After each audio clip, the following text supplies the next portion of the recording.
எப்படியான பரம கருணாமூர்த்தியான பகவானுடைய நித்திய சாநித்தியத்தோடு உள்ள மோட்சபுரியான துவாரகையில் பல ஜென்மாக்களுடைய சுகூட்டத்தினால ஸ்ரீமத் பாகவத சப்தாகம் அப்படிங்கிற ஒரு மகோன்னதமான மகாபிராயஷ்சித்தமான எல்லா பாவங்களையும் போக்கக்கூடியதான ஒரு புண்ணிய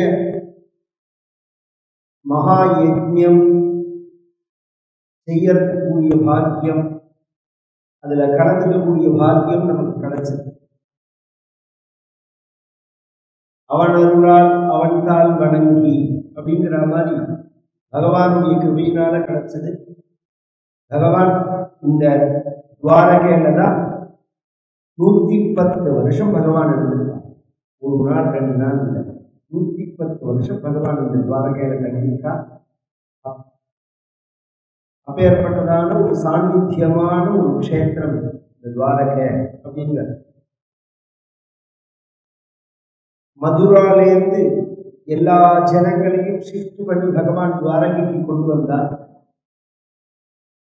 துவாரகைக்கு வந்ததுக்கு அப்புறம் இந்த வசுதேவர் தான் ராஜா.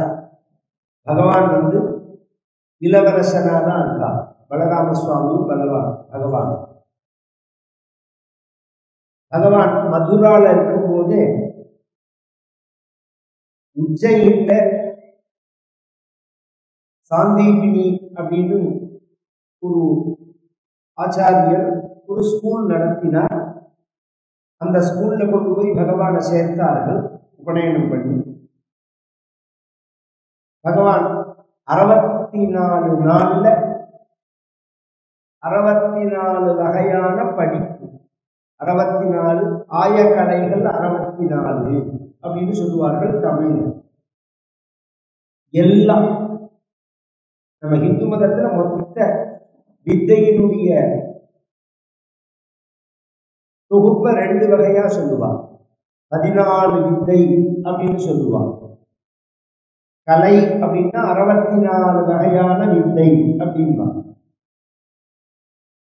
ஒரு படம் வரைகிறது, ஒரு கல் செதுக்கிறது, ஒரு கட்டடம் கட்டுறது, யானை ஏற்றம், குதிரை ஏற்றம், வால் வித்தை, ஒரு வைத்தியம் பண்றது, எல்லாம் எல்லாம் இன்னைக்கு இந்த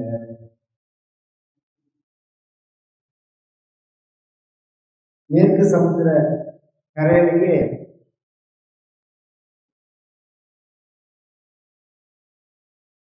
ஒரு சுவாமிஜியினுடைய ஆசிரமத்துல இதெல்லாம் சொல்லித்தராங்க.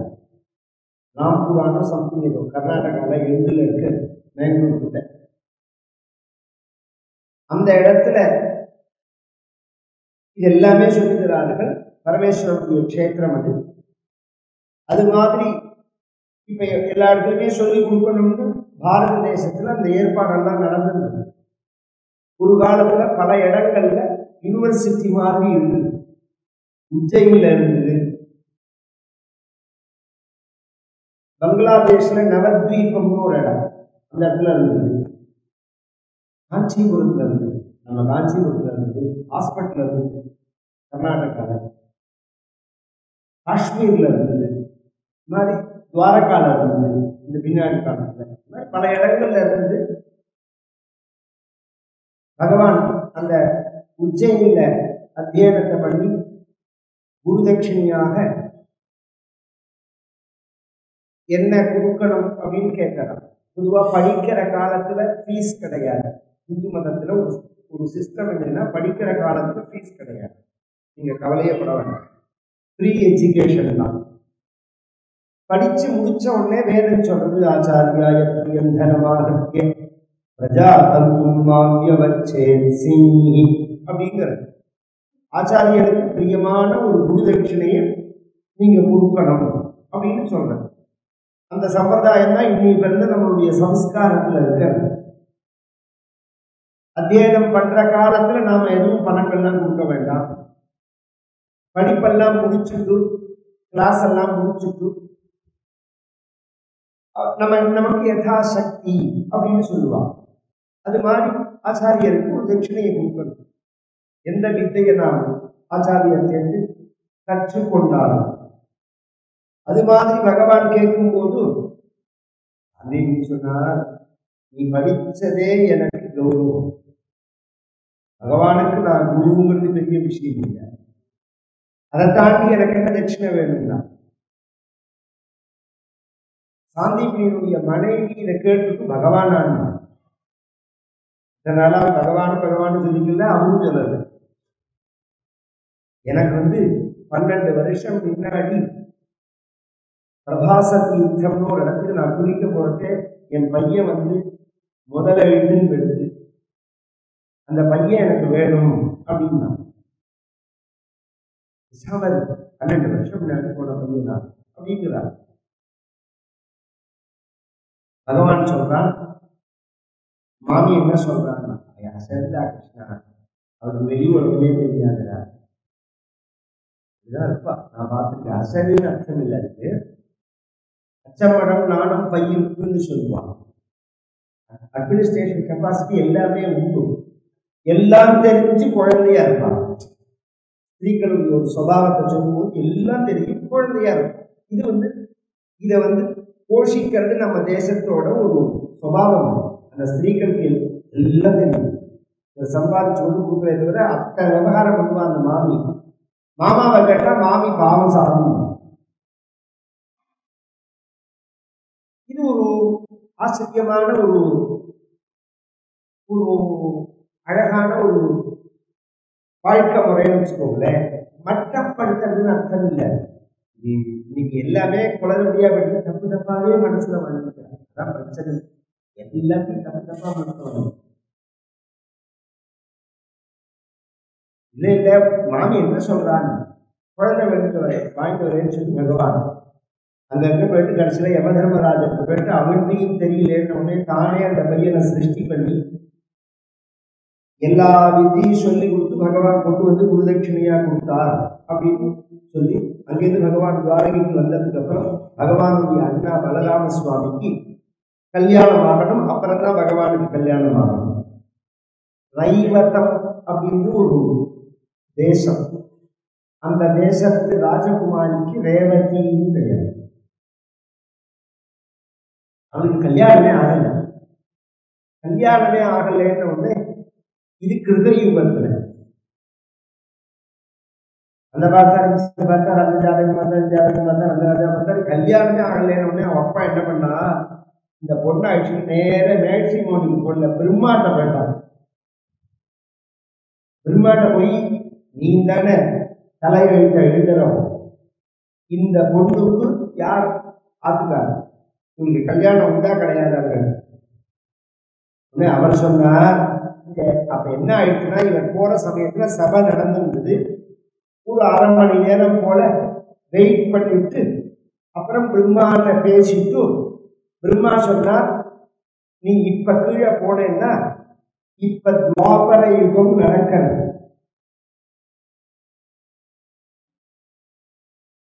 துவாரக ராஜகுமாரர் பலராமரை கல்யாணம் பண்ணிட்டு போகணும். கவனிச்சு கேட்கணும். இப்ப நம்ம காலத்தை நிர்ணயம் பண்ற பத்தியில அதை சகஜமா சொல்லிட்டு இருந்தாங்க. ஒளி ஆண்டுன்னு சொல்லுவாங்க. லைட்ஸ் போற வேகம் அப்படின்னு. லைட்ஸ் போற வேகத்துல நீங்க தாண்டி போனாலும் இங்க என்ன ஆகும், எத்தனை வருஷம் தாண்டுதோ உங்களுக்கு எப்படி தெரியும். அங்க போய் பிரம்மாட்ட அரை மணி நேரம் வெயிட் பண்ணாலே அதுலயே இவ்வளவு நேரம் ஆயிட்டது. திரும்பி பலராமருக்கு கல்யாணம் பண்ணி கொடுத்தா ரேவதிய. அப்புறம் பகவானோட கல்யாணத்தை சொல்றாரு.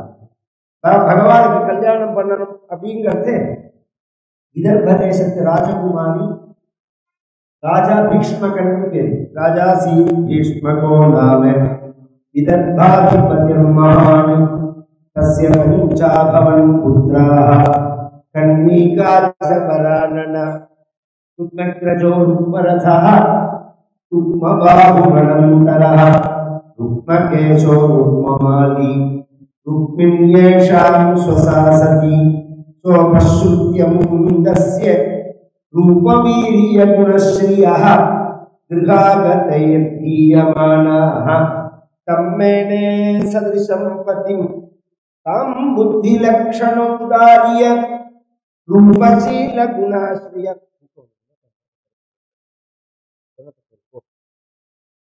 கிருஷ்ணஸ்ய சதிஷீம் பாவியா சமுத்போதும் மனோததே. 5 மகன், 6வதா ஒரு பெண் குழந்தை. பொதுவா அந்த காலத்துல இப்ப நம்ம ஆம்பளை குழந்தை பொம்பளை குழந்தை எல்லாம் சொல்றாங்க. இது மாதிரியான ஒரு தாட்டே அந்த காலத்துல கிடையாது. எல்லாம் கலந்துதான் குழந்தை பிறக்கும்னு நினைப்பாங்க சாஸ்திரங்கள். ஒரே ஒரு எண்ணம் வந்து முதல்ல பிறக்கிற குழந்தை ஆண் குழந்தையா பிறக்கும்னு நினைப்பாங்க. இது சீமந்த புத்திரன்னு பேரு. சீமந்தம்னு ஒரு காரியம் பண்ணுவான். பும்சவனம்ங்கிறது வேற, சீமந்தம்ங்கிறது வேற. பும்சவனம்ங்கிறது மூக்குல பால் குடியது. சீமந்தம்ங்கிறது அந்த முள்ளம் பன்றியோட முள்ள எடுத்து இப்படி தலையில கோடு கழிப்பான், கத்திமரம் கழிச்சு. அது ஒரு சம்ஸ்காரம். அந்த சம்ஸ்காரம் வம்சத்துக்கு வரணுங்கிறது ஆண் குழந்தை வேணும் அப்படின்னு நினைப்பா. லௌகீகமாகவும் ஆண் குழந்தை வேணுங்கிறது எதற்குன்னா, இந்த அப்பாவோட வயசுல ஒரு 8 குழந்தை 10 குழந்தை பிறக்கணும்னு வச்சுக்கோங்களேன். இவருக்கு கரெக்டா இப்ப 45 50 வயசு வரும். இந்த குழந்தை பிறக்கிறது இருக்கிற சமயத்துல அந்த மூத்த பையனுக்கு பார்த்தீங்கன்னா அப்ப 25 வயசு இருக்கும். பின்னாடி இவருக்கு கல்யாணங்கள்லாம் வரத்து அவன் தோல் கொடுப்பான். ஒரு சகோதரிகளோட கல்யாணங்கள்லாம் வரத்து அந்த காலத்துலலாம் பார்த்தோம்னா இது மாதிரி நமக்கு தெரிஞ்ச காலத்திலேயே பார்த்தோம்னா ஏதாவது மூத்த பையன் வேலைக்கு போனோம்னா மற்றவாளெல்லாம் அழிச்சுட்டு அவளெல்லாம் வேலை வாங்கி கொடுத்து தன் நாட்டில் வச்சு படிக்க வச்சு இப்படிலாம் எத்தனையோ பேர் பண்ணியிருக்கா. ஒரே வார்த்தையில நீ என்ன பண்ணேன்னு இருக்கு வருவோம் பின்னாடி. இத்தனை உழைப்புகள் தெரியவே தெரியாது. அதனால்தான் ராஜாங்கத்துலதான் மூத்த பையனா பிறக்கணும், குடும்பத்துல கடைசி பையனா பிறந்தா கோவில் காலம் மாதிரி சௌக்கியமா இருக்கணும். கோவில் மாடி எல்லாரும் ஆகாரம் கொடுப்பா, ஒரு வேலை கிடையாது. கண்டி இடிக்கணும், ஏறு விடணும், சுமக்கணும், இதெல்லாம் எதுவுமே கிடையாது. மூத்த மகனா பிறந்தா எல்லாம் அவன் இந்த குடும்பத்தை அப்பாவோட சேர்ந்து எல்லாத்தையும் பண்ணிட்டு அவன் வெளியில வர தேவை. அவனுக்கு 40 வயசு ஆயிடும். 40 வயசு 45 வயசு ஆயிடும். அதுக்கப்புறம் அவன் குடும்பத்துக்கு ஒரு 25 வயசுலேருந்து 50 வயசு தான் ஆக்டிவா இருக்கிற வயசு. அதனால மனு என்ன சொல்றா, ஆச்சரியமான விஷயம். ஜேஷ்ட பாகம்னு சொத்து பிரிக்கிறத 2 பங்கு மூத்த பையனுக்கு கொடுக்கணுங்கிறார் மனுஸ்மிருதியில, சட்ட நூல்ல. ஜேஷ்ட பாகம்னு அந்த வீட்டு சொத்தை மொத்தமா பிரிக்கிறாங்க. இது மாதிரி 7 குழந்தை இருக்கு, அதுல மூத்த பையனுக்கு 2 பங்கு கொடுக்கணும். ஏன்னா அந்த குடும்பத்துக்கு பெரும்பாலும் அவனோட ஒரு பங்கு பேருக்கும் அது அப்படிங்கிறதுக்காக. இதெல்லாம் ஒரு காலத்துல சொன்னது. இதுல என்ன 2-3 விஷயம் தெரிவிக்கிறேன். ஒரு காலத்துல இன்கம் சோர்ஸ் ஒரு இடத்துல இருந்தான், விவசாயம் அல்லது வைதீகம் இது மாதிரி. அதனால ஈகோ ப்ராப்ளம் வராது. ஒருத்தருக்கு கட்டுப்பட்டு இருப்பாங்க, பெருசா பிரச்சனை வராது. இப்ப இன்கம் செப்பரேட் ஆனதுனால என்ன ஆயிடுச்சுன்னா செதஞ்சு போயிடுது. ஒரு உத்தியோகத்துல உள்ள அப்பாவா இருந்தாலும் ஐடி ஃபீல்டில் உள்ள பையனை கண்டிக்கிறதுக்கு பயப்படுறாரு. ஏன்னா அவர் ரிட்டையர் ஆகிறதே என்ன சம்பாதிச்சு முடிச்சாரோ அது மாதிரி 4 மடங்கு சம்பாதிச்சே இவனுக்கு ஸ்டார்டிங் அப்படிங்கிறத பைனான்ஸ் ரீதியா அவனை கண்ட்ரோல் பண்ண முடியல. அவனுக்கும் இது அதிகமான பணம்ங்கிறதுனால இதை எப்படி வாழறதுன்னு தெரியல. நாசமா பண்ணிக்கிறது, வாழ்க்கை நாசமா பண்ணிக்கிறது. இப்ப குறைஞ்சிருக்கோன்னு நினைக்கிறேன். நான் ஒரு 15 வருஷம் முன்னாடி இல்ல நிறைய நான் பெங்களூர், ஹைதராபாத், மெட்ராஸ் எல்லாம் பார்த்தேன்னா முதல் மாசம் 10 தேதி அமக்கலாம். எனக்கே ஒரு பையன் சொல்லுவான், 5 ஸ்டார் ஹோட்டல் தான் சாப்பிடுவோம், அடுத்த 10 நாள் அடுத்த 10 நாள் கையேந்தி பவன் மாத கடைசியில். அதை பத்தி அவங்களுக்கு எண்ணமே கிடையாது. கடன் வாங்கிறது அப்படிங்கிற ஒரு சிஸ்டத்துக்குள்ள ஜனங்களை கொண்டு வரணும் அப்படிங்கிறது வெஸ்டர்ன் கல்ச்சர். ₹1 கடன் இல்லாம இருக்கணுங்கிறது நம்ம இந்தியன் கல்ச்சர். ரூபா கடன் கட்டக்கூடாது. அதுதான் வாழ்க்கையோட உயர்வு அப்படிங்கிறது. பெண் குழந்தைகள் பிறக்கம். ஏன்னா இந்த பாணி கிரகணமே அதை உத்தேசிக்கலாம். இந்த இந்து மதத்துல பிரதான கல்யாணம்ங்கிறதே பாணி கிரகணம் தான். ஸ்ரீமங்கல்ய தாரணம் சம்பிரதாயம், பாணி கிரகணம் சாஸ்திரம். ஸ்ரீமங்கல்ய தாரணத்துக்கு மந்திரம் சொல்லல, நம்ம ஸ்லோகம் தான் சொல்றோம். மாங்கல்யம் தத்துநானேன மதி, இது ஒரு ஸ்லோகம் தான். ஆனா கையை பிடிக்கிறதுக்கு பாருங்க அதுக்கு மந்திரம்.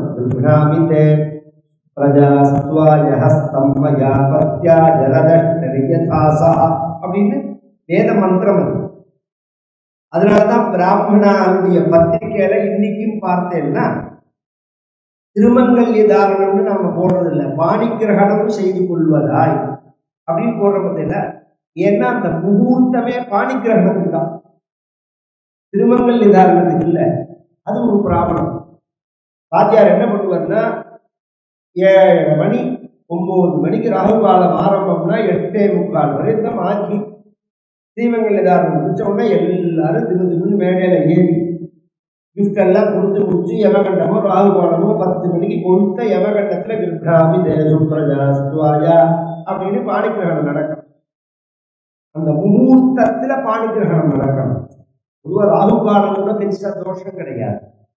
ராகு காலம் எல்லாரும் தோஷம் நினைச்சிருக்கோம். ராகு காலம் ஒரு பேர் அதுவும் பிராமணாலும் ராகு காலமே கிடையாது. நராகு காலம் விப்ராணம் ரொம்ப பேருக்கு அது தெரியாது. ராகு காலம் நமக்கு கிடையவே கிடையாது. ராகு காலங்கள்லாம் பார்க்கவே வேண்டாம். ராகு காலத்துல முகூர்த்தமே வைக்கலாம் சாஸ்திரப்படி. லக்னம் என்ன இருந்தா யமகண்டம் தான் கூடாது. யமகண்டம் தான் ரொம்ப நல்ல காரியத்துக்கு யமகண்டம் கூடாது, கெட்ட காரியத்துக்கு குளிகன் கூடாது. இதான் விஷயம். குளிகன்னு ஒன்று போட்டிருப்பா. அதுல செய்ய செய்ய மேல அந்த காரியம் வளர்ந்துட்டே வரும், மேல மேல விருத்தியாகும். கெட்ட காரியத்தை அதுலவே செஞ்சா மேலவே வளர்ந்துட்டே இருந்ததுன்னா அதனால குளிகள்ல செய்யக்கூடாது. நல்ல காரியத்தை யமகண்டத்துல செய்யக்கூடாது. இந்த பாணி கிரகணம் பண்ணும் போது இந்த கட்டவரல் மேல பட்டுக்கணும், மற்றவர்கள் மேல பட்டவிடணும். அங்குச்சேன மத்தியமயா சாங்குல்யா ஹஸ்தம் கிருஹ்யே எதிகாமயேன ஸ்திரீரேவ ஜனயேயமித்யங்குலீரேவ கிருஹ்ணீயாத் எதிகாமயேன பும்சயேவ ஜனயேயமித்யங்குஷ்டமேவ சோபீவாங்குஷ்டமபீவலோபாணி கிருஹ்ணாதி. இது சூத்திரம் பாபஸ்தம்பரோடு. இதை பண்ணி வைக்கிற வாத்தியாருடைய மிஸ்டேக்குனாலையோ அல்லது இந்த கையை பிடிக்கிற பையனுடைய மிஸ்டேக்குனாலையோ இப்படி நான் சொன்னபடி பிடிக்காம இப்படி விட்டுட்டு இப்படி பிடிச்சான்னா என்ன ஆகும்னா இப்படிலாம் பிடிக்கிறான், இப்படிங்கிறான். இந்த பொண்ணத்தை எல்லாம் நேரடியா சொன்னதுதான் செய்ய மாட்டேங்கிறானே தவிர இப்படி பிடிச்சான்னா அங்குஷ்டேன எதிகா பும்சையே அங்குஷ்டமேவா. கட்டவரலை மட்டும் பிடிச்சா புள்ளையா பிறக்கும், கொண்டு பொறுக்காது. இந்த கட்டவரலை விட்டு இந்த கையை முடிச்ச மட்டும் பிடிச்சா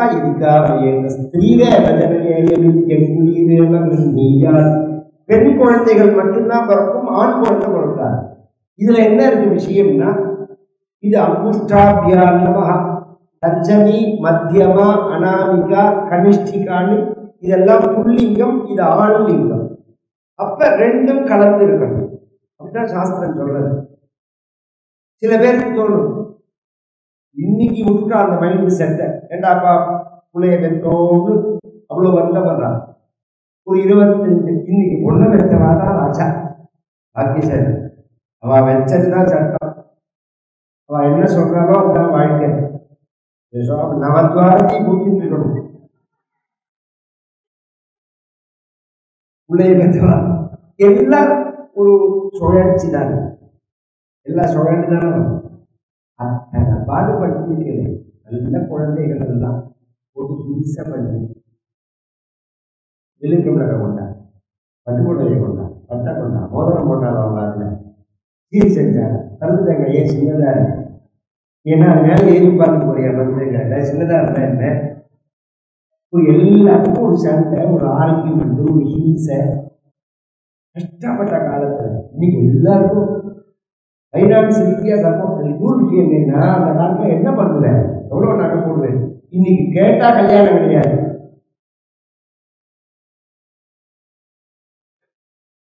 சாமர் குடும்பமா எல்லாம் பேசக்கூடாதுங்கிறா பிள்ளைகளா. இப்ப அடுத்த கடைசியில இப்ப லேட்டஸ்ட் ட்ரெண்ட் என்னன்னா 50-50 கல்யாணத்துல. நீ பாதி நான் பாதி செலவு. உண்மையாவே அப்படிதான் பண்ணுவோம். ஒரு காலத்துல என்ன பண்ணுவான்னா, கல்யாணம் பண்றாங்கல்ல, அவ கல்யாணம் கன்னிகாதானம் பொன்னாத்துலதான் பண்ணி கொடுக்கணும். ஆனா இந்த பொண்ணுக்கு நகை போடுறதே கொடியோ திருமங்கல்யமோ மூக்குத்தியோ காதுக்கு போடுற வைரத்தோட பிள்ளையாத்துல போடுவோம். எங்க தாத்தாலாம் ஏன் அப்படின்னு சொன்னா, நம்மாத்துக்குன்னா மகாலட்சுமி வரா, நம்மாத்து மகாலட்சுமின்னாவ இந்த எண்ணம் இருந்தா ஒழுங்கா இருக்காது குடும்பம். அந்த எண்ணம் அந்த குழந்தைக்கு இருக்குமா? இருக்காது. எடுத்த உடனே ஏன்னா அந்த காலத்துல சின்ன வயசுல கல்யாணம் பண்றப்ப இந்த விவசாயத்தை பார்த்தா தெரியும். இளம் பயிராக தான் புடுங்கி நடுறதே வேர் பிடிச்சிக்கும், முத்தின பயிர் வேர் பிடிக்காது. அது மாதிரி ஒரு சின்ன குழந்தையில கல்யாணம் பண்றதே மனசை அப்படியே ஷிஃப்ட் பண்ணிக்க முடியும். இந்த பக்கம் நீங்க 25-30 வயசுக்கு மேல போயிட்ட எல்லாம் அதுக்கப்புறம் நீங்க என்ன இருந்தாலும் மெச்சாதோ அல்லையோ நம்ம குழந்தை தானே, நம்ம குடும்பம் தானே. இகலோகம் பரலோகம்ங்கிறதே மாட்டுக்கொண்டு நம்பிதானே. இருக்கிற காலத்துல சாப்பாடு சரி, பின்னாடி ஏறதான் பிள்ளைம் சரி, அவனுக்கு இஷ்டம் இருந்தாதான், இல்லைன்னா அரிசி வாய்க்காதான், பிரார்த்தனை கூட கிடையாது. இந்த எண்ணங்கள்லாம் இருந்ததுன்னா அதுல போய் டிஸ்டர்ப் பண்ணுவாள்.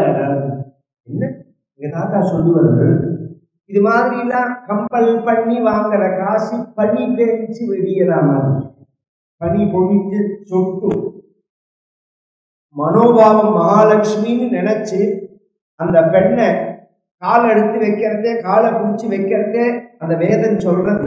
ஏக விஷே விஷ்ணுஸ்துவான் வேது விவேகூச்சே விஷ்ணுஸ்துவான். 7 அடி எடுத்து வைப்பாலும் அதுக்குள்ள மந்திரம் அது. ஸ்ரீனிம் பிரதாய விஷ்ணுஸ்துவான் வேது சத்வாரி மாயு பவாய விஷ்ணுஸ்துவான் வேது. அந்த அடி வைப்புல நீ எடுத்து வைக்கிற அடி வைப்புல ஒவ்வொரு மங்களம் எங்காத்துக்கு வரணும் அப்படின்னு பிரார்த்தனை. எங்காத்துல அன்னத்தட்டுப்பாடே இருக்கக்கூடாது. வீட்டுல உள்ளவா பல பேரும் ஆரோக்கியமா இருக்கும், நிறைய கல்யாணம் காத்து நடக்கணும். இப்படி எல்லாம் பிரார்த்திச்சு அந்த பொண்ணை அடி எடுத்து வச்சோம்னா என்ன ஆகும்னா, மழை பெஞ்சு வெளியேறாம அந்த பொண்ணு கால் எடுத்து வச்சுட்டு வந்தான்னா அப்படியே அந்த அதிர்ஷ்டம் முழுக்க இந்த அதுக்கு ஷிஃப்ட் ஆயிடும். அந்த அந்த அந்த மகாலட்சுமி ஆத்துக்கு வரான்னு வச்சுக்கோங்க, அந்த வர அடி வைப்புல கொட்டு அந்த எண்ணம் இருந்து கல்யாணம் பண்ண. நீ என்ன பண்ண, ஏன் பண்ண, பொண்ணு பிறந்தா இன்னொரு விசேஷம் சொல்றேன். அந்த காலத்துல இன்னைக்கு அதெல்லாம் ஒண்ணுமே கிடையாது. அந்த காலத்துல எல்லாம் என்ன பண்ணுவாங்கன்னா, இந்த இந்த பையனை கல்யாணம் ஆன மாப்பிள்ளை இருக்காங்க, ஆடிக்கு கூப்பிடுவா, தலைதீபாவளிக்கு கூப்பிடுவா. இது மாதிரிலாம் அடிக்கடி ஏதாவது உண்டு. பொதுவா இந்த தஞ்சாவூர் ஜில்லா தமிழ்நாட்டிலே சில சம்பிரதாயம் உண்டு. மாப்பிள்ளை வந்தா பாயசம் வைப்பான்,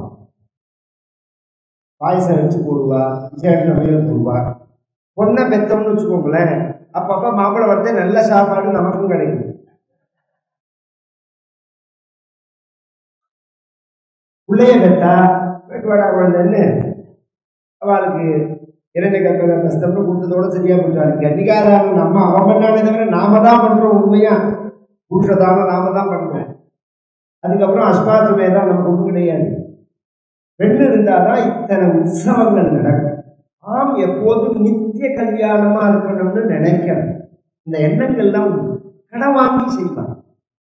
4 பேர் ஆத்துக்கு வரணும்னு நினைப்பான். அந்த பேச்சே கிடையாது, அந்த பேச்சே கிடையாது. எல்லாம் உங்காத்திலே இருக்கட்டும், அப்படியே கிருஷ்ணாஸ்வீஸ்வரர் வாங்கி வந்து கொடுத்துட்றேன்னு வாங்க. என்ன மனோபாவமோ என்ன புத்தியோ வேற விஷயம். இதெல்லாம் ஒரு ஆச்சரியமான வாழ்க்கை முறை அந்த காலத்துல. அதனால இந்த பீஷ்மகன் 5 மகனுக்கு அப்புறம் மகாலட்சுமி மந்திரத்தை உபதேசம் வாங்கிட்டு ஒரு பெண்ணு பிறக்கிறார். ருக்மக்ரஜோ ருக்மரதா ருக்மபாஹுரனந்தரः ருக்மகேஷோ ருக்மமாலி ருக்மிண்யேஷாம் ஸ்வசாசதி. ஆறாவதா ஒரு பெண்ணு பிறக்கிறா. பெண்ணு பிறக்கணும்னு ஆசைப்பட்டா போறாது, பெண்ணை வளர்க்கிறது ரொம்ப அவசியம். ஏன்னா நம்ம சாஸ்திரங்கள்ல ஸ்திரீ தர்மம் சர்வ தர்மத்துக்கும் ஆதாரம்னு இருக்கு. ராஜ தர்மமும் ஸ்திரீ தர்மமும் தான் சர்வ தர்மத்துக்கும் ஆதாரம். இது ரெண்டும் கட்டுப்படுத்தினா எல்லாமே கட்டுப்படும் அப்படிங்கிறத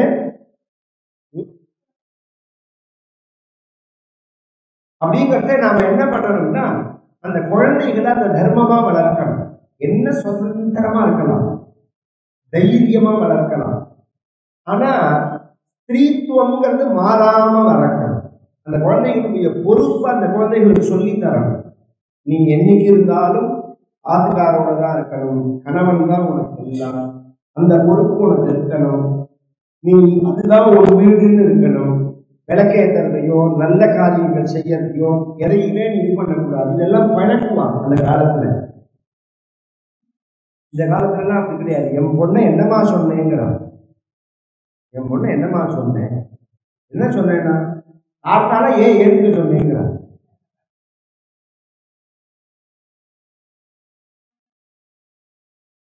இது ஒன்று ரெண்டு விஷயமா இருந்தா கதையில பேசலாம்.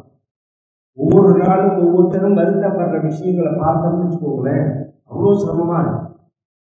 இந்த கல்யாணத்தை பண்ணி கொடுத்துட்டு அந்த பொண்ணு படுத்துற பாடியில் என்ன சுவாரஸ்யம்னா, ஏதோ அதானி அம்பானி வீட்டிலேருந்து பொண்ணுல சௌக்கியமா இருந்து வந்து இங்க அவரால் வெச்சாக முடியலன்னா கூட நியாயம் இருக்கலாம். இந்த அத்தனை வசதிகளை நாம பண்ணி கொடுத்தாலும் என்னமோ நம்மள பிச்சைக்கார மாதிரி நினைக்கிறது. இதெல்லாம் இப்போ ஒரு சுச்சுவேஷன். இது இப்படியே போயிடாது. இன்னும் 10 வருடம் கழிச்சா இது மாறிடும். ஆனா நாம என்ன பண்ணணும்னா, இதுல நான் கவனிச்சுட்டே வரேன், இந்த கல்யாணம் பிரச்சனைகள் இதெல்லாம் வந்து ஒரு 70-80% இதெல்லாம் இருந்தாலும் 25% கரெக்டான பாதையில தான் போயிட்டு, கரெக்டான பாதையில போறது. கரெக்டா கல்யாணம் கொண்டு வந்து சம்பிரதாயம் பழக்க வழக்கம் இதெல்லாம் அப்படியே இருக்கு. ஏன்னா பகவான் என்னைக்குமே விதை கொஞ்சம் வச்சிருப்பாங்க, நல்ல விதையை அழிய விட மாட்டாங்க.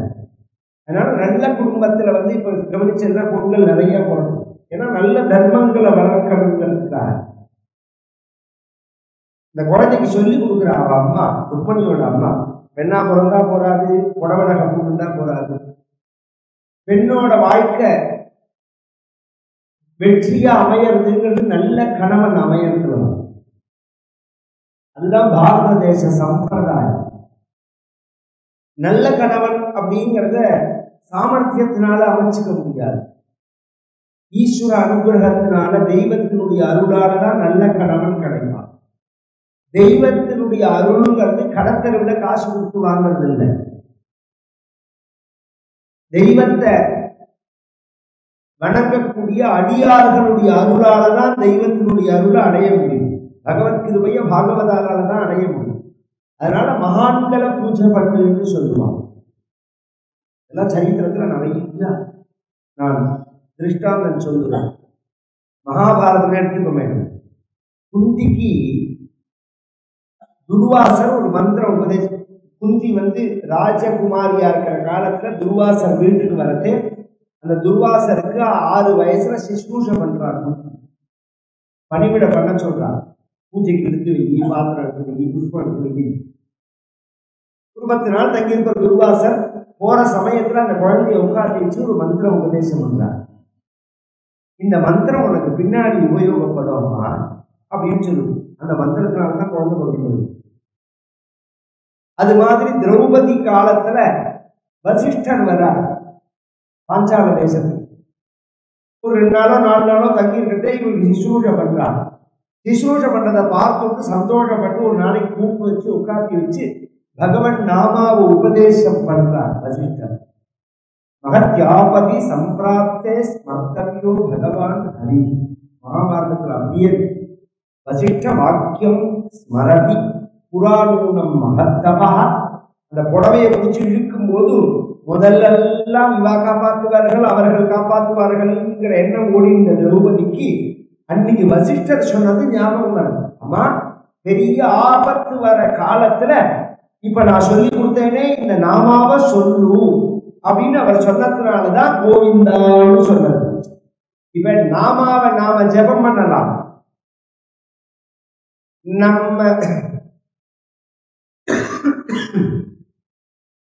நம்ம நாலஞ்சோட இருக்கிற காலத்துல நாம பகவன் நாமா சொல்றது பெரிய விஷயம் இல்லை. நம்ம சுயநினைவு இல்லாத காலத்துல சொல்லணும். பட்டுன்னு ஒரு இடத்துல இடிச்சு விட்டா உடனே ராமாயண வாயில வருது அப்படி கிடையாது. ஒரு சின்ன பயம் வந்தா பாத்ரூம்ல கரண்ட் வந்தா ராம ராம ராம அப்படின்னு சொல்லுவான். அப்படி சொல்றது என்ன கொஞ்சம் தானே சொல்லணும். ஏன்னா ராமகிருஷ்ண பரமஹம்சர் சொல்லுவா, கிளிக்கு ராமா ராமா கிருஷ்ணா கிருஷ்ணான்னு சொல்லுன்னு நாம பழக்கினாலும் அது சொன்னாலும் அதை பூனை பிடிக்க வரதே ராமா ராமான்னு சொன்னாது கீச்சு கீச்சுன்னு தான் இருக்கு. ஏன்னா அதுக்கு என்னதான் நீ பழக்கினாலும் கீச்சு கீச்சுன்னு கத்துறது அதோட வாசனை. ராமா ராமான்னு சொல்றது சமீப காலமா.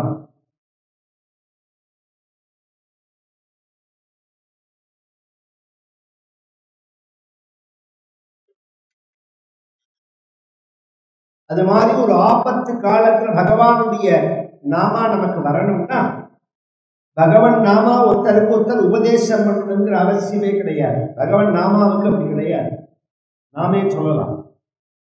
ஆனா யாராவது மகான்கள் மூலமா உபதேசம் வாங்கிட்டா நம்மோட கண்ட்ரோல்ல இல்லாத போது அந்த மகான்களுடைய அனுகிரகத்தினால அது நினைவுக்கு வரும். மகாபாரதத்துல அந்த புடவையை பிடிச்சு இழுக்கும் போது வசிஷ்ட வாக்கியம் ஸ்மரதி மகத்யாபதி சம்பிராப்தே ஸ்மர்த்தவியோ பகவான் ஹரி. அது மாதிரி பூஜை பண்ண சொல்றார். நிறைய மகான்கள் வருவார்கள் இந்த காலங்கள்லாம். எனக்கே தெரியும், ஒண்டியா சாப்பிட்டதே கிடையாது. எங்க வடகுண்டிங்கிற கிராமம் குக்கிராமம். அந்த ஊர்ல எங்க தாத்தாவோட நாங்க இருக்கிறது.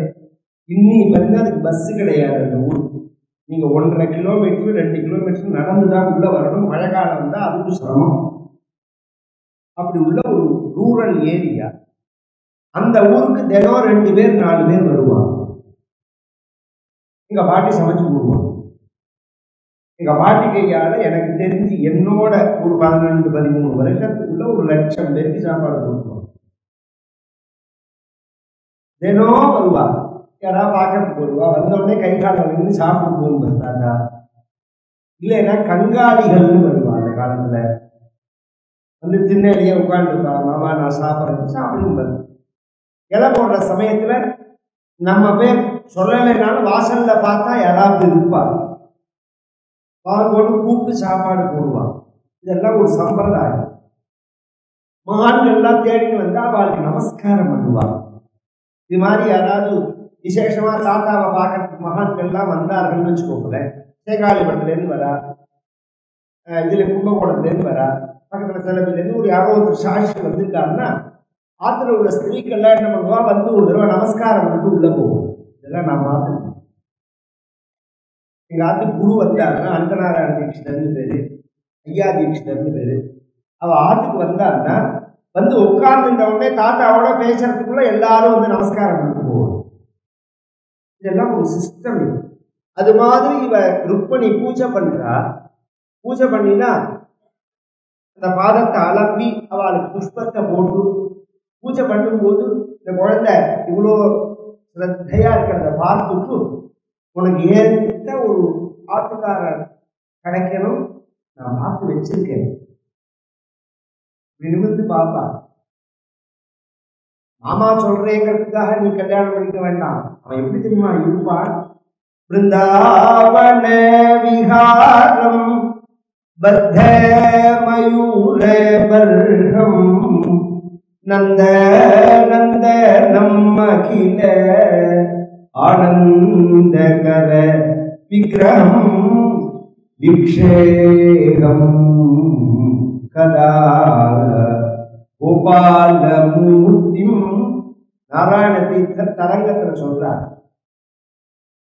இங்க என்ன சொல்றார் பாகவதத்துல? கிருஹாகத்தையில் கீயமானாக, வீட்டுக்கு வந்த காயகர்கள் பாடுறவர்கள் பகவானை பத்தி பாடினத்தினால ருக்மணி தம்மேனே சதிருஷம் பதி பார்க்காமலேயே அந்த கண்ணனை கல்யாணம் பண்ணிக்கணும்னு ஆசைப்பட்டாள். அதை ஒரு பாட்டா சொல்றார் நாராயண தீர்த்தர். இது மாதிரி பகவானை வர்ணிச்ச உடனே ருக்மணிக்கு தோணுமாம். என்ன தோணும்? விக்ஷேகம் கதா, அந்த கிருஷ்ணனை நான் எப்ப பார்ப்பேன் அப்படின்னு. இப்படியே ஓடிட்டு 4 வயசுல இருந்து இவர்கள் துவாரகைக்கு வருவார்கள். பிராமணா தேசாந்திரிகள் தான். இன்னைக்கு நமக்கு ஆச்சரியமா இருக்கும். நான் சொல்றது 96ல் கேதார்நாத் போறேன். அதான் கேதார்நாத்ல அப்படியே கூட்டம் முடிச்சது. இப்போ ஒரு நாள் கொரோனா அப்புறம் தான் உடனே வசவசன்னு ஆயிட்டு கூட்டம் ஒரே ஜனங்களை 2 ஒரு 10 மாசம் அடைச்சி வச்ச உடனே புடிங்கின் கிளம்பின மாதிரி ஆயிடுச்சு. அதுக்கு முன்னாடி இவ்வளவு கூட்டம் கிடையாது. நாங்க நடந்துதான் போறோம். கீழேந்து கௌரி கூட்டிலேருந்து பாலப்பெரி அந்த சமயம் எல்லா பெரிவான வந்திருந்தான். எனக்கு ஞாபகம் இருக்கு. சகடபுரம் பெரிவா வந்திருந்தார், ஜீயர் வந்திருந்தார், மத்வாச்சாரியால் யாரோ ஒருத்தர் வந்திருந்தார், பீடாதிபதி பாலபெரிவா வந்திருந்தார். இவா எல்லாருமே யாத்திரை. நாங்க மேலே ஏறத்தே பெரியவா இறங்கலாம். கீழே நடந்து இறங்கும் போது என்னையும் எங்க அப்பாவையும் பார்த்துட்டு வடகுடி எங்க வடகோடிக்கு வந்திருக்காங்க. வடகுடிங்கிறது எங்களோட கிராமம். வடகோடி கேதார்நாத். அந்த பேச்சு ஆச்சரியம் மறக்காத வார்த்தை. வடகுடி எங்க வடகோடிக்கு வந்திருக்காங்க. தரிசனம் பண்ணி போகணும். அங்க போனா அங்க ஒருத்தர் உட்கார்ந்துருந்தார். அவரை நான் எங்கேயோ பார்த்துருக்கேன். பண்டாரம். அந்த காலத்துல எல்லாம் பண்டாரம் பரதேசம் பிச்சை எடுக்கிறவாங்கிறவானே வேற. இப்ப எடுக்கிற மாதிரி கிடையாது. கட்டி விட்டவாடா சாமி உங்களை நான் பார்த்துருக்கேனே. பழனியில தானே இருந்தேன். ஆமான்னு பழனியில ஒரு மகாருத்வர்களுக்கு வாசல் உட்காந்து இங்க எங்க வந்தேன். நான் கேதார்நாத் வந்த உடனே இங்க வந்துருவேன் சாமின்னா. நான் 6 மாசம் உட்காந்து எப்படி வருவேன்னு கேட்டேன். ரிஷிகேசத்துக்கு ஹரித்வார் வரைக்கும் ரயில்ல வந்துடுவேன். ஹரித்வார்ல இருந்து நடந்து வருவேன். கேதார்நாத் நடந்து வருவேன் அப்படி. அது மாதிரி சஞ்சாரம் பண்ணுவான். இந்த ஆனந்தாசிரமம்னு ஒரு இடம் இருக்கு கேரளாவில். ராமதாஸ் ஒரு மகான், பப்பான்னு பேர். அவரோட சிஷ்யர் தான் யோகி ராம் சுரத்குமார்னு சொன்ன திருவண்ணாமலையில. அவர் யாரோட சிஷ்யர்னா அந்த பப்பாவோட சிஷ்யர் தான். ராமதாஸோட சிஷ்யர் தான். அவர் தான் திரையோதசாட்சரி இவருக்கு உபதேசம் பண்ணது. ஸ்ரீராம் ஜெயராம் ஜெய ஜெயராம் அப்படிங்கிற மந்திரத்தை உபதேசம் பண்ணது அவர் தான். அந்த பப்பா ராமதாசனுடைய ஆசிரமத்துல நான் 10 வருஷம் உபன்யாசம் பண்ணியிருந்தேன். கோகுலாஷ்டமி சமயம். இந்த பப்பா ராமதாஸ் ஒரு 12 வருஷம் சுதந்திரத்துக்கு முன்னாடி உள்ள காலத்துல இந்தியா அகண்ட பாரத முழுக்க சுத்திருக்கார். நடந்து போனதை முழுக்க ஒரு புக்கா எழுதியிருக்கார். கடவுள் தரிசனத்தில் 2-3 புக்கு. பொதுவா இந்த ஆன்மீக வாழ்க்கையில உள்ளவா வைராக்கியத்துக்காக சில புக்கு படிக்கணும். யோகானந்தாவோட புஸ்தகம் இருக்கு, சுயசரிதம்னு சொல்லுது. அது நல்லா இருக்கு. அது மாதிரி இந்த பப்பா ராமதாஸாரோட சரித்திரம் கடவுள் தரிசனத்தில் அப்படின்னு, கடவுளை தேடின்னு ஒரு புஸ்தகம். கடவுள் தரிசனம். நடந்து போவான் எல்லா இடம். அது மாதிரி துவாரகைக்கு போனா பகவான் அவர்களை பூஜை பண்ண தேவர்மம் கோவில் என்ன போட்டுருக்கோம்? நமோ பிரம்மண்ய தேவாய அப்படின்னு போட்டுருவோம். வேதம் படிச்சவால தெய்வமா நினைப்பான் பகவான். பூஜை பண்ண அவர்கள் ருக்மணியை பத்தி சொல்ல ஒருத்தரை பார்த்துக்காமலேயே கல்யாணம் பண்ணிக்கணும்னு சங்கல்பம் பண்ண. ருக்மணிக்கு கல்யாணம் பண்ணணுங்கிற பேச்சு வரும்போது பந்துக்கள் எல்லாம் சொன்னால் இதுல என்ன ஆலோசனைக்கு என்ன இருக்கு? ஏன்னா பந்தூராம் இச்சதாம் தாத்தும் கிருஷ்ணாய பகினின்னு இருப்பா. ரொம்ப நாளா நம்ம கிருஷ்ணனுக்கு தானே பேசி வச்சிருக்கோம் அப்படின்னா. மூத்த மகன் ருக்மி சொன்னான், ததோ நிவாரிய கிருஷ்ணன் விடு ருக்மி சைத்தியம் அமன்யதான். அவன் கிருஷ்ணன் துவேஷியவன். அவன் சொன்னான் கிருஷ்ணனுக்கு கொடுக்க கூடாதுன்னா. ஏண்டான்னு கேட்டான். எதுக்கு கிருஷ்ணனுக்கு கொடுக்கணும்? ஒன்னும் குலம், கோத்திரம், படிப்பு, வேலை,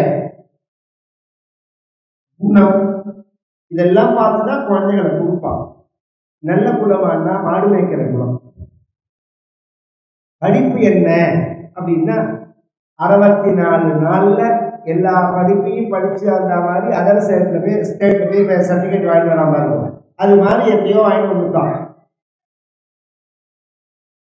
குணம் என்னன்னா திருட்டு குணம். பிறந்ததுலேருந்து யார் வீடு திறந்துருக்குன்னு பார்த்து உள்ள போட்டு வெண்ணப்பா திருடுறோம். அழகு என்னன்னா கருப்பணம், என்ன கிடையாது இருப்பான்.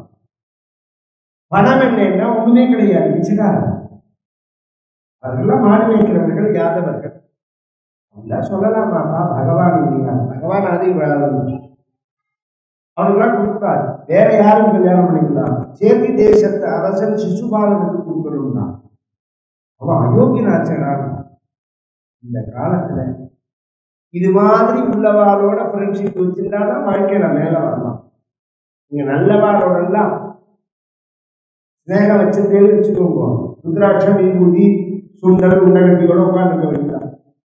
இது மாதிரி உள்ளவாளோட 2 ஸ்நேகம் வச்சிருந்தேன்னா அந்த பினாமி முழுக்க இந்த பக்கம் திரும்பிடும். அப்படியே ஒரே இப்ப 4 வருஷத்துல சுவாமிஜியோட ஆசிரமத்தில் பார்த்தா 1000 ஏக்கர் ஹைடெக் ஆசிரமம் இருக்கு.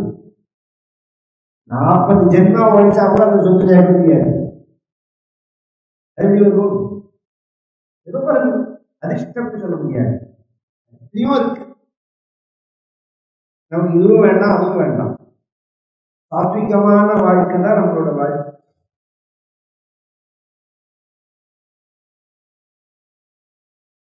ரெண்டு நாளைக்கு நல்ல பேர் வரும், 2 நாளைக்கு கெட்ட பேர் வரும். அதை பத்தின கவலை இல்லாத வாழை பத்தி பிரச்சனை இல்லை. நாம் ஒரு வேலை சாப்பிட்டாலும் மானத்தோட வாழணும்னு நினைக்கிறவா ஜாக்கிரதையா இருக்கணும்னு நினைக்கலாம். அதெல்லாம் கேட்க மாட்டேன்னுதான். சிசுபாலனுக்கு தான் கல்யாணம் பண்ணி கொடுக்கணும், என் வார்த்தையை மீன் கல்யாணம் பண்ணா நான் இருக்க மாட்டேன்னா பீஷ்மகரும் ஒத்து விட்டார். ருக்மணிக்கு இந்த செய்தி தெரிஞ்ச உடனே வருத்தப்பட்டு தான் கிருஷ்ணனை கல்யாணம் பண்ணிக்கணுங்கிறது சின்ன வயசுலேருந்தே கனவா இருக்கிறதுனால தன் மனசுல உள்ள கனவுகள் எல்லாம் 7 ஸ்லோகமாக ஒரு உஞ்சவர்த்தி பிராமணன்ட்ட சொல்லி அனுப்புறார். எழுதி கொடுத்தாலும் கிடையாது, லெட்டர் எல்லாம் கிடையாது, ஓப்பன் தான். 7 ஸ்லோகம் சொல்றார். அந்த பிராமணன் துவாரக வந்து பகவானை பார்த்து அந்த விஷயத்தை சொல்றார். பகவானை பார்த்தா பகவான் வரவேற்றான், பூஜை பண்ணினான், போஜனங்கள்லாம் பண்ணி வச்சார். மத்தியானம் சாப்பாடெல்லாம் முடிஞ்ச உடனே ஆசுவாசம். அந்த வாழ்க்கையில இருந்து பெண் இந்த காலத்துலாம் சாப்பிட்டு வாசல் வந்து உட்காந்துருப்பா, எத்தனை பாகெல்லாம் கொண்டு வைப்பா. எத்தனை பாகு போட்டுக்கிறது தாம்பூலம், ஸ்வீகரம், பத்திரம், மங்களம். அதோட 4வது 5வது சேர்த்துக்கிறது தான் தப்பு.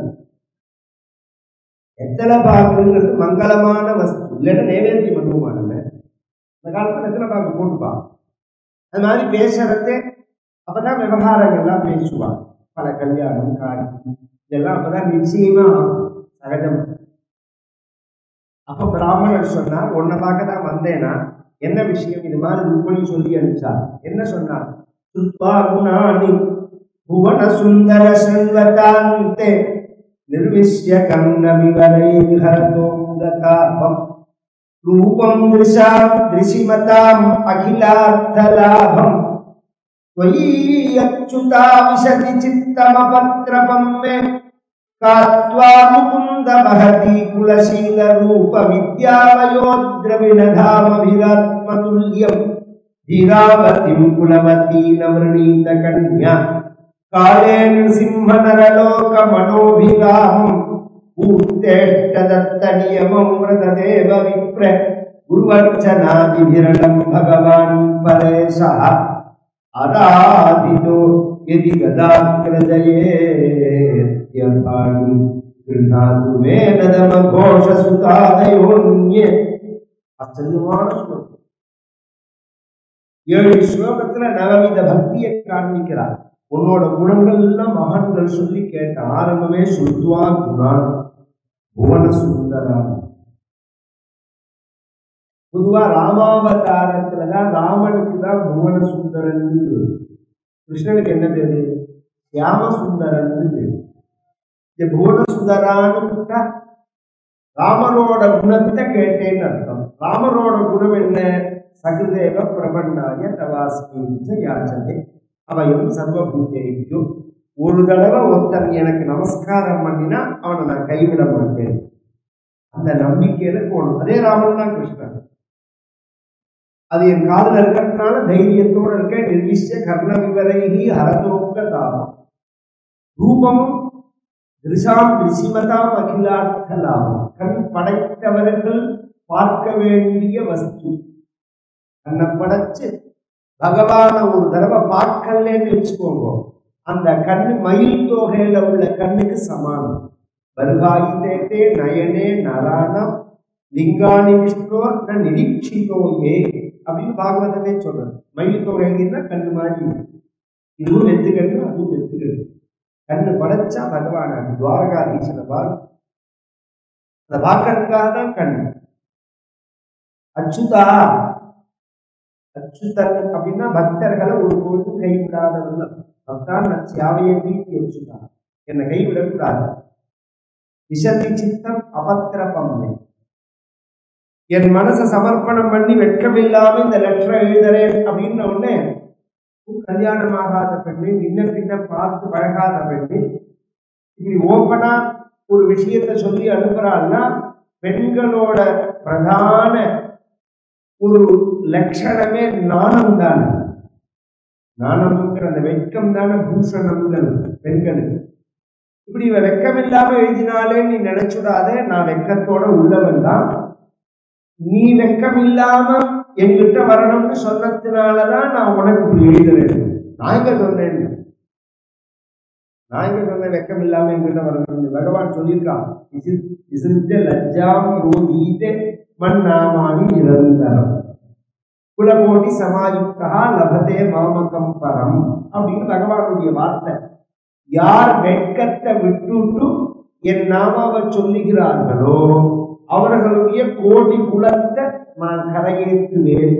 குலகோடி சமாயுக்தா லபதே மாமகம் பரம். ஒரு தடவை நாமாவை சொன்னா கோடிக்குலா புத்தாரே கோடிக்குலா புத்தார பண்டரி கோடிக்குலா புத்தார பண்டரி நாமாச்சா பஜா பஜா. பகவானோட பத்தி சொல்றோம். இந்த பிரமாணம்லாம் எங்கன்னா பகவானே சொன்னதுதான். ஒரு தடவை சொல்லிட்டா கோடி குழந்தை. அதனால நான் வெட்கத்தை விட்டு சொல்றேன். மகதி குலசீல ரூப வித்யா வயோ திரவிடதாமில் ஆத்மபுண்ணியம். குலத்தினாலையும் சீலத்தினாலையும் நல்ல ஜெனட்டிக் பரம்பரையில நல்லதா இருக்கும். சீலம்னா நன்னடத்தை இருக்கணும். படிப்பு, வயசு எல்லாம் சமானமா உள்ளவர்கள். உன்னை நான் கல்யாணம் பண்ணிக்கணும்னு ஆசைப்படுறது, நான் ஒரு பெண், நீ ஒரு ஆண், நான் ஒரு ராஜகுமாரி, நீ ஒரு ராஜகுமாரன் அப்படிங்கிற அடிப்படையில இல்லை. உன்னை பகவான்னு தெரிஞ்சு எந்த ஒரு சரணத்திலேருந்து ஜலம் கலங்கினத கங்கையில சிவபெருமான் தலையில சுமந்து இருக்காரோ அந்த உன்னுடைய திருவடிகளுக்கு சேவை பண்ணணும்னு நான் ஆசைப்படுறேன். இந்த பாத சேவை பின்னாடி நித்தியம் ருக்மணி பாத சேவை பண்ணுவா பகவான். அஷ்டலட்சுமிகள், அஷ்ட மகிழ்ச்சியில ருக்மணியை தவிர பாக்கி எல்லாம் சுதந்திரமா உள்ளவா. ஜாம்பவதியெல்லாம் ஒரு வகையில துஷ்டன்னே சொல்லலாம். அவ சொல்றதுதான் பகவான் கேட்கணும், பகவான் சொல்றத அவ கேட்க மாட்டான். ருக்மணி அப்படி கிடையாது. ரொம்ப சாது, ரொம்ப சாஃப்ட், ரொம்ப சாஃப்ட். ஒரு வார்த்தை ஏதாவது விளையாட்டா சொன்னா கூட அப்படியே முகம் செவந்து அப்படியே ஒழிச்சு போயிடுவான். இதெல்லாம் பாகவதத்துல பின்னாடி தசமஸ்கந்தத்திலேயே இந்த ருக்மணியோட பக்தி உயர்வுங்கிறத காமிக்கிறோம். மற்ற மகிழ்ச்சிகளுங்கிறதுக்கு தான் துலாபாரமே வந்தது. துலாபார கதை இருக்குதுல்ல, கிருஷ்ணன் உனக்கா எனக்கான்னு சண்டை. சத்யபாபாவுக்கும் ருக்மணி சண்டை போடல, சத்யபாபா சண்டை போடல. அப்ப அந்த நாரதன் மூலமாக பகவான் நிரூபிக்கிறார் துலாபார சரித்திரத்துல. அவ்வளோ உத்தமி, அவ்வளோ பக்த. இதை பிரார்த்திக்க, நீ கல்யாணம் பண்ணிக்கலைன்னா நான் சிசுபாலை நான் கல்யாணம் பண்ணிக்க மாட்டேன், இந்த ஜென்மாவை விட்டுட்டு திரும்பவும் பொண்ணா பிறந்து திரும்பவும் உன்னை கல்யாணம் பண்ணிக்க முயற்சி பண்ணி அப்பையும் உன்னை கல்யாணம் பண்ணிக்க முடியலன்னா திரும்பவும் பொண்ணா பிறந்து இது மாதிரி 100 தடவை பிறந்தாவது ஒன்னதான் கல்யாணம் பண்ணிப்பேன், இன்னொரு தடவை பண்ணிக்க மாட்டேன். இப்ப ஏன் கல்யாணம் பண்ணிவிட்டா 100 பொண்ணை கொன்ன பாவம் உங்களுக்கு வராதுன்னா யக்யாமசூடு மிருதகிருஷானு சதஜன்ம விஸ்யாமி அப்படியே இருக்கு.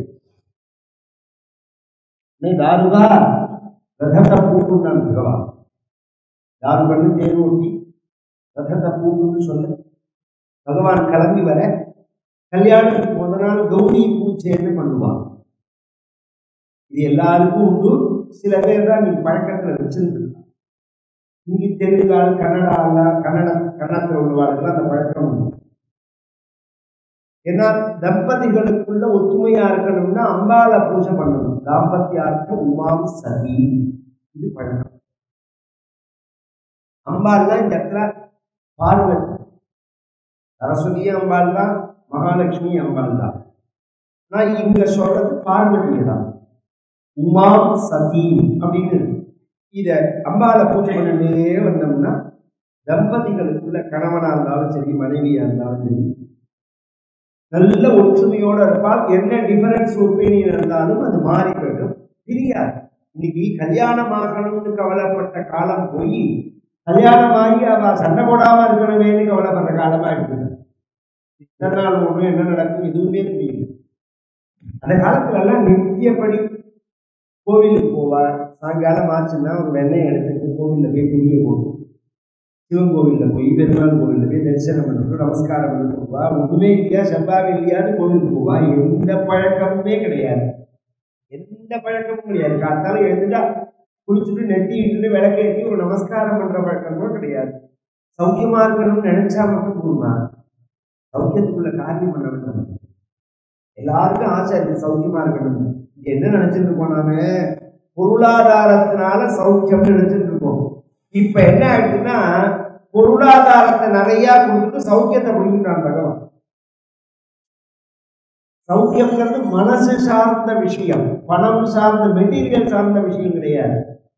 அந்த சௌக்கியம் புண்ணிய, அது வித்யாரண்யார் சொல்றார், புண்ணியசிய பலமிச்சந்தி புண்ணியம் நேச்சந்தி மாணவாக நபாப பலமிச்சந்தி பாபம் குர்வந்தி சர்வதா அப்படின்னா. புண்ணியத்தினுடைய பலனான சௌக்கியத்தை எல்லாரும் விரும்புறான், புண்ணியத்தை விரும்புறதில்லை. பாபத்தினுடைய பலனான கஷ்டத்தை யாரும் விரும்புறதில்லை, ஆனா பாபம் குர்வந்தி சர்வதா. பகவான் அந்த அம்பால தரிசனம் பண்ணிட்டு வர வழியில எல்லா ராஜகுமாரர்களும் உட்கார்ந்த வரிசையில நிற்க அம்பால பூஜை பண்ணி நமஸ்யே சுவாமிகே வீக்ஷ்ணம் ஸ்வசந்தாம் நயுதாம் சிவாம் பூயாத் பதிர்மே பகவானே கிருஷ்ணா ததனுமோததா. அம்பால பிரார்த்திக்கிறார். நமஸ்காரம் எப்படி பரமேஸ்வரனோட சோமாஸ்கந்தனம் சந்தான யுதாம் சிவா. இந்த பரமேஸ்வரனுடைய வடிவங்கள்ல சோமாஸ்கந்தன் ஒரு வடிவம்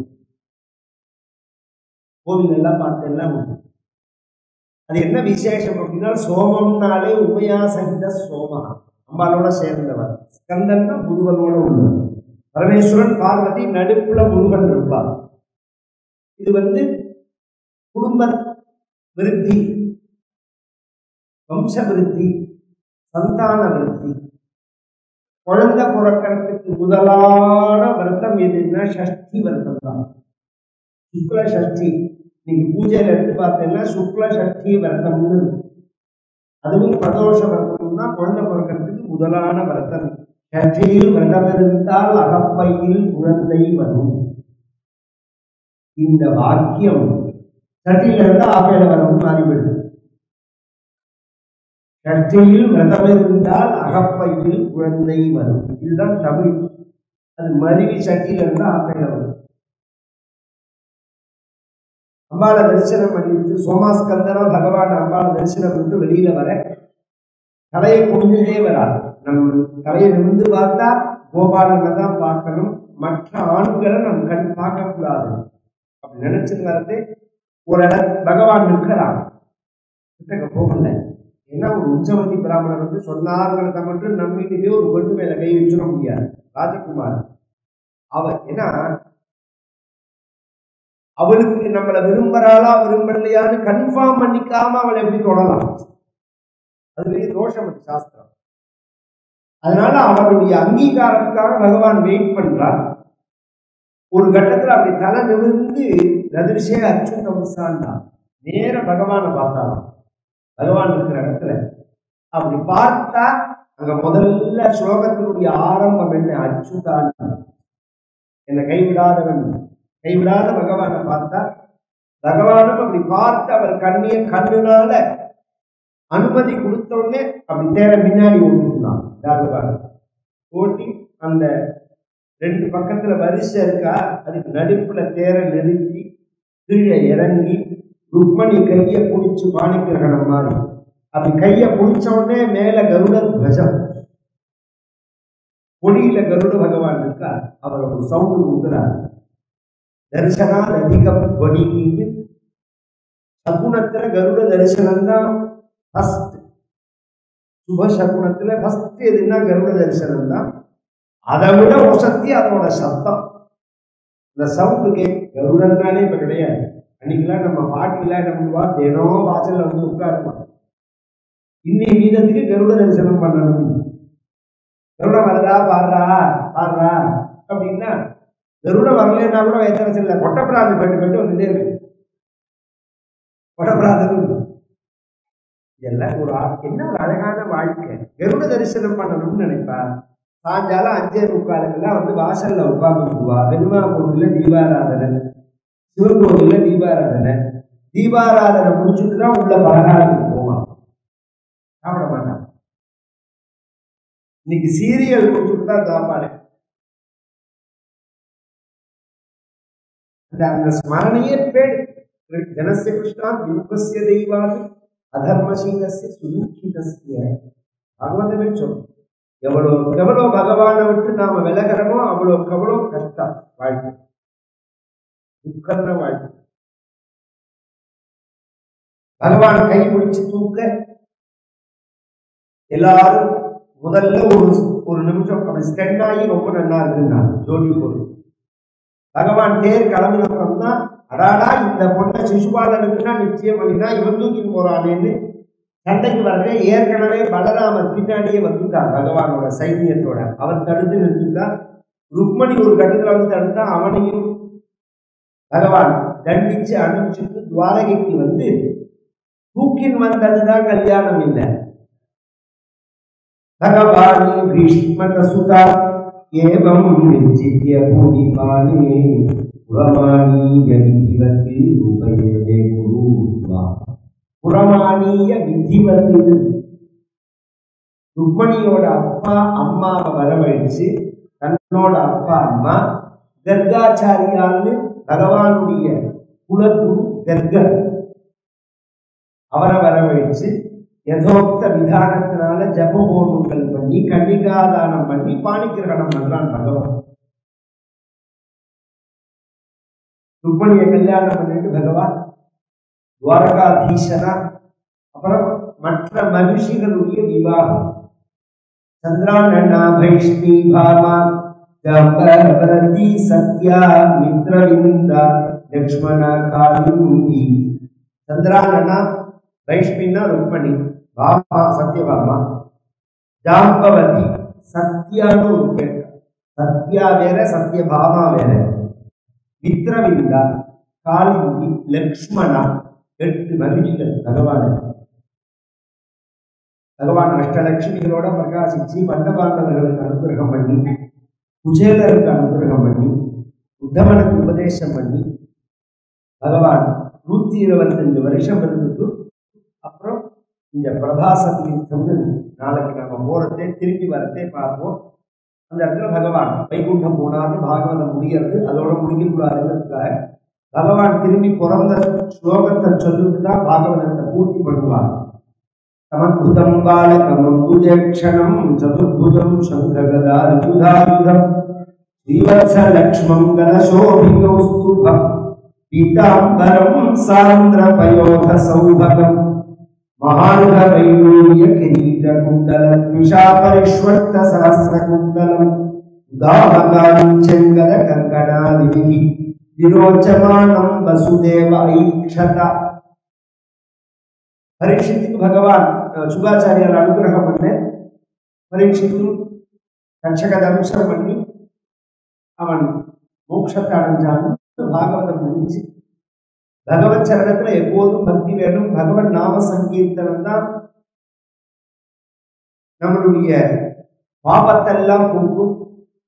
இப்படி சொல்லி பாகவதமானது முடியறது பெரிய பாக்கியம். நம்ம ஜென்மாந்தர சுகூதம் இந்த துவாரக கஷேத்திரத்துல சத் சங்கத்தோட பொதுவா நான் இன்னைக்கு சாதாரண கூட நினைச்சேன். நம்ம தரிசனம் பண்றதே ஒரு 50 பேர் வந்திருந்தோம்.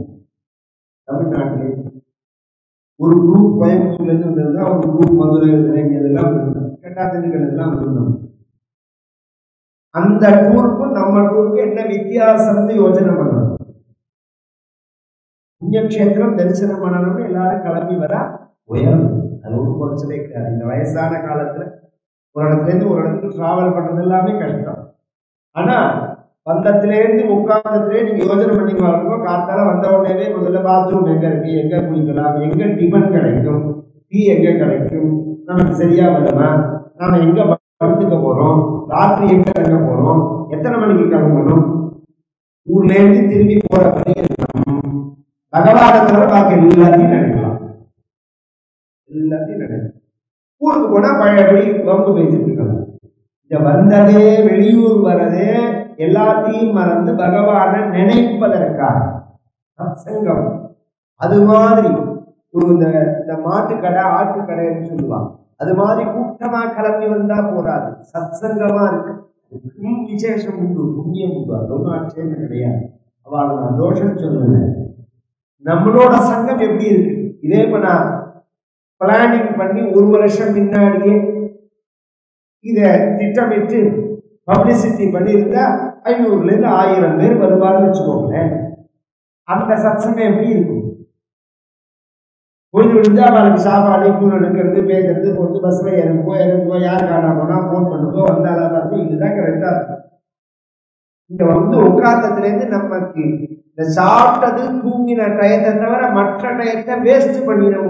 7 நாள்ல கொஞ்சம் யோஜனை பண்ணும். பாரு எந்தா காத்தால வந்தோடனே நல்ல சரவணன் கையால ஜம்முன்னு காஃபி, ஃபில்டர் காஃபி, இந்த ப்ளூ ப்ளூலாம் கிடையாது, ஃபில்டர் காஃபி, பாகவத பாராயணம், இவன் பாகவத பாராயணம், சத்சங்கம், சாப்பாடு, ரெஸ்ட், கோவில்ல தரிசனம், விஷ்ணு சஹஸ்ரநாமம், திரும்பி வந்து பகவத் குணம், உடனே ரெஸ்ட். இப்படி அமைஞ்சிருக்கு. இது மாதிரிதான் நான் சத்சங்கத்தை அமைச்சுக்கணும்னு நினைக்கிறேன். இது மாதிரி விருப்பம் உள்ளவாதான் வரணும். நீங்க வெளியே சுத்தி பார்க்கணும், பர்ச்சேஸ் பண்ணணும், அங்க சுத்தணும், எல்லாம் அவசியம்தான். ஒரு ஊருக்கு வந்தா ஒரு சாமான் அபூர்வமா கிடைக்கிறத நம்ம வாங்கிட்டு போகணும்ன்ற நியாயம் தான். அது என்ன ஒரு 6 நாள் 1 நாள், ஒரு புதன்கிழமை வியாழக்கிழமை என்ன பண்ண போறோம், வியாழக்கிழமை முழுக்க முடியாதுன்னு சத்சங்கத்தை மிஸ் பண்ணக்கூடாது. நாளை காலத்தால 3:30 மணிக்கு எல்லாரும் கீழே இருக்கணும். 2-3 விஷயம் சொல்லிக்கிறேன். பெரிய பஸ், சின்ன பஸ், 30 பேர் போற பஸ், 40 பேர் போற பஸ், 2 பஸ் சொல்லியிருக்கு. இந்த ஆர்கனைசிங்ல இத சொல்றவா லிஸ்ட் வாசிப்பாள், எந்த பஸ்ல யார் வரணும் அப்படிங்கிறது.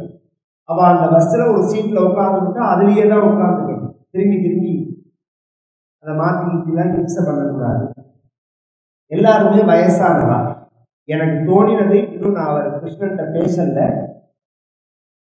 ஏன்னா நாளைக்கு மத்தியானம் நாம ஒரு 8 மணிக்கு போவோம்னா, போன உடனே டிபனை சாப்பிட்டு கை கால் அலம்பிட்டு உள்ள கோவிலுக்குள்ள போனா எங்க கிடைக்கிறதோ கோவிலோ எங்க கிடைக்கிறதோ அங்க கலச ஸ்தாபனம் பண்ணி ஏகாதசி ருத்ரம் பண்ணி ஹோமம் பண்ணி அந்த கலசத்தை எடுத்துட்டு சுவாமிக்கு அபிஷேகம் பண்ணி திரும்பி வந்து கையில சாப்பாடு எடுத்துட்டு போவோம். நாம சாப்பிட்டு கிளம்புறோம். எல்லாருக்குமே டிஸ்போசபிள் பிளேட்டு கப்பு வச்சிருக்காங்க. அதனால தட்டு டம்ளரை தூக்க வேண்டாம். இல்லை அதை தாண்டி நான் பிளாஸ்டிக் சாப்பிட மாட்டேன், என்ன கிடைக்கிறதோ இல்லை, அந்த பிளாஸ்டிக்லாம் பிளாஸ்டிக் இல்லையாலாம் எனக்கு தெரியாது. ஏன்னா நீங்கள் தட்டை எடுத்துட்டீங்கன்னா தட்டை அலம்பரத்துக்கு தண்ணிக்கு தேடியாகணும். அது எங்கே போகுது, இங்கே எங்கே போகுது, இதெல்லாம் கொஞ்சம் சௌகரியமாக பண்ணணும்னு தான் பண்ணிடுது. திரும்பி வரத்தே ஒரு 6-7 இடம் பார்க்கணும்னு சொல்லியிருக்கு. முடியாதவாளா இருந்தா பஸ்லயே உட்கார்ந்து போகும், மற்றவா இறங்கி போயிட்டு வருவான். இறங்கி போயிட்டு இத்தனை மணிக்குள்ள இங்க வரணும்னா பஸ்ஸுக்கு வந்து விடணும். நீங்க அங்க எங்கேயாவது நின்றுட்டு பார்த்துட்டு, ஏன்னா அடுத்த இடம் பார்க்கறதுக்கு லேட்டா போயிடும்.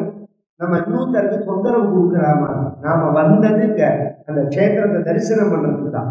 விடுவிடுன்னு போனோமா, அந்த இடத்த பார்த்தோமா, திரும்பி வந்து பஸ்ல உட்காந்துட்டோமா, எவ்வளோ சீக்கிரம் வரமோ அவ்வளோ சீக்கிரம் வந்து ராத்திரி சாப்பிட்டு ரெஸ்ட் எடுத்துட்டோம்னா எல்லாருமே வயசானவா.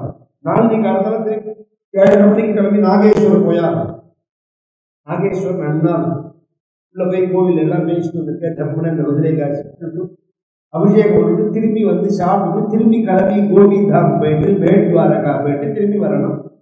வியாழக்கிழமை அன்னைக்கு லோக்கல்ல உள்ள இடத்துக்கு அவாவா எங்கெங்க விசாரிச்சுக்கணும், பர்ச்சஸோ அல்லது கோவில்களோ ஆட்டோவில் போயிட்டு வந்து போகும். இதுதான் ப்ரோக்ராம். நாளைக்கு வந்து 3:30 மணிக்கு கீழே ஸ்நானம் பண்ணிட்டு வந்துருக்கோம். பஸ் ரெடியாக இருக்கும். எல்லாருமே ஒருத்தருக்கு ஒருத்தர் மொபைல் நம்பரை கொடுத்து வச்சுக்கோங்க. அந்த சோமநாத் கோவிலுக்குள்ள மொபைல் அலோவ் பண்ண மாட்டான், எனக்கு தெரியும். அதனால ஏதாவது ஒரு இடத்துல நம்ம சேஃபா வச்சுட்டு தான் போகணும். நாகேஸ்வருக்குள்ள அப்படி கிடையாதுன்னு நினைக்கிறேன். நாகேஸ்வருக்குள்ள கொண்டு போகலாம், சோமநாத்ல அனுமதிக்க மாட்டான். அதனால அதெல்லாம் ஜாக்கிரதையா, ஏன்னா எல்லாத்தையும் எடுத்துட்டு வந்து எங்க வச்சேன் போனெல்லாம் செய்யக்கூடாது. இந்த நான் சொல்ல வர்றதே கவலைப்பட்டெல்லாம் சொல்லலை, இந்த சத்சங்க கூட மாத்தாதீங்கிற இடம். அதை தான் நான் சொல்றேன். நம்ம போறதே சத்சங்கத்துக்கு தான். கிடைக்குமா சோமநாத் வல்லபாய் பட்டேலால திரும்பி கட்டப்பட்டது பாக்கிகள் அதுக்கு இடைஞ்சலா இருக்கும். அதெல்லாம் மீறி சர்தார் வல்லபாய் பட்டேலோட சங்கல்பமே திரும்பி அந்த கோவிலை கட்டணும் அப்படின்னு. கஜினி முகமது வந்தான், படையெடுத்தான். இந்த படையெடுப்பு தான் இருந்ததை தவிர நீ ஆச்சரியமான ஒரு விஷயம், காசி கஷேத்திர நிர்மாணமான ஒண்ணு காசி கஷேத்திரம் தான் நினைக்கிறேன். நம்ம பிஎம் பேசுறாரு, எத்தனை அவுரங்கசீப் இந்த நாட்டுக்கு வந்தாலும் அத்தனை சிவாஜி வருவான். எத்தனை அவுரங்கசீப் ஊருக்கு வந்தாலும் அத்தனை சிவாஜி கிளம்புவான் அந்த நாட்டுல, அந்த ஊரை புனருத்தாரணம் பண்றதுக்கு. மற்ற ஊர்கள்லாம் அப்படி இல்லை, செதச்சதோட ஆயிடும்.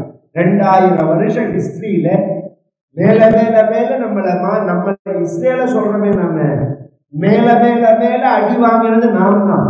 இதுல ஒரு ஆச்சரியம் என்னன்னா, சத்ரு இவனா அவனான்னு தெரியாம நம்மோடைய இருக்கான். நம்மோடைய இடத்துல நான் இந்து மதமும் கிடையாது, எனக்கு வேதமும் கிடையாது, நான் இதுவும் கிடையாது. சிவமதம்ங்கிறது, சிவமதம்னு சொல்றவன் ஹிந்துவே இல்லை, அதான் ஆச்சரியம் இல்லை. ஒரு கிறிஸ்டின் சொல்றான் சமூக சமத்துவங்கிறான், சமூக நீதிங்கிறான். என்ன ஒரு ஏமாற்று வேலை, என்ன பிராடி இந்த ஹிந்துக்களை ஒற்றுமைப்படுத்தாம இருக்கிறது. ஆனா அவன் நினைச்சிட்டு இருக்கானே தவிர, நான் இப்ப சமீபத்தில் சொல்ல எல்லாம் திருப்பரங்குன்றத்துல ஒற்றுமை இல்லைன்னு நினைக்கிற இடத்துல எத்தனை பேர் வந்தாங்க. நீ மெயினான இடத்துல கை வச்சேன்னா தொலைச்சுருவான். அந்த எண்ணம், அந்த வேகம் வரலையே தவிர ஜனங்களுக்கெல்லாம் அந்த எண்ணம் புரியத்துல இருக்கு. அத்தனையும் தாண்டி உயிர்ப்பித்த கோவில்கள் இவைகள்லாம் இந்த சோமநாத் ஒரு நாள் ஆச்சரியமா இருக்கு. சந்திரனால, சோமன்னா சந்திரன், சோமன்னா சிவன், 2 அர்த்தமும். சந்திரனுக்கு ஒரு சாபம் வந்து சிவபெருமான பூஜை பண்ணி, சந்திரன் வந்து தட்சனோட மாப்பிள்ளை. தட்சனுக்கு 27 பொண்ணு, 27 நட்சத்திரமும் 27 பொண்ணு. அந்த 27 பொண்ணையும் சந்திரனுக்கு கல்யாணம் பண்ணி கொடுக்குறான்.